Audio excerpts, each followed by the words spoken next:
Dear brothers and sisters in Jesus Christ, we can see every human birth as a call for new life and hope in the world. The love of two human beings has united itself with God in His creative work. The loving parents have shown hope in a world filled with travail. The new child has the potential to be a channel of God's love and peace to the world. This is all true in a magnificent way in the birth and life of the Blessed Virgin Mary. If Jesus is a perfect expression of God's love, Mary is the foreshadowing of that love. If Jesus has brought the fullness of salvation, Mary is its dawning. The birth of Mary was predestined from eternity. The mission of the new Eve is in fact foretold by God immediately after the fall of Adam and Eve. God addressed the serpent in these words, which we read in the book of Genesis chapter 3 verses 15. I will put enmity between you and the woman, and between your seed and her seed. He shall bruise your head, and you shall bruise his heel.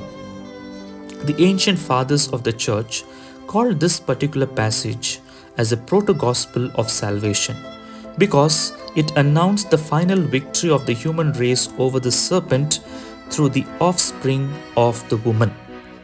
Hence, the nativity of the Blessed Virgin Mary acquires its deepest meaning from the eternal plan of God. The true meaning and the purpose of her birth is to prepare the way for the incarnation of the Logos, the Word.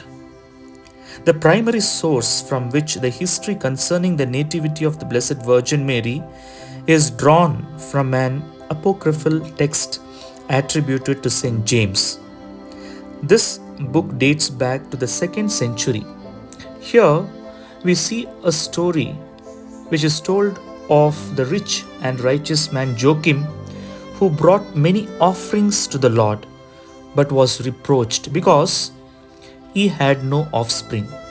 Joachim then discovered that among the descendants of the 12 tribes of Israel, he was the only one who had no children. Desperate, he retired into the desert and pitched his tent. He fasted for 40 days and 40 nights there in prayer. Meanwhile, his wife Anne was in anguish on account of her own sterility. But at this juncture, a messenger from God, the Archangel Gabriel, visited her and announced her imminent motherhood.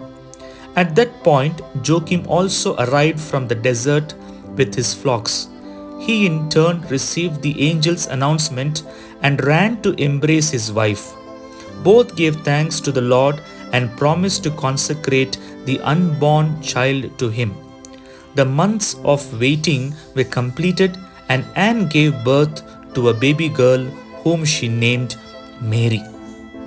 Therefore, dear brothers and sisters in Jesus Christ, Mary's birth is very special, as she is born of a sterile woman, Anne, and becomes the firstborn because she will have to generate the firstborn of all creation, Lord Jesus Christ.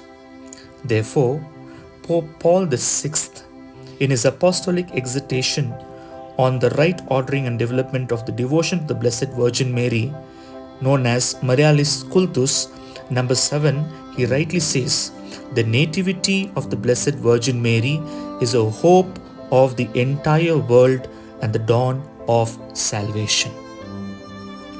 Wish you all a happy feast of the Nativity of the Blessed Virgin Mary. God bless you all.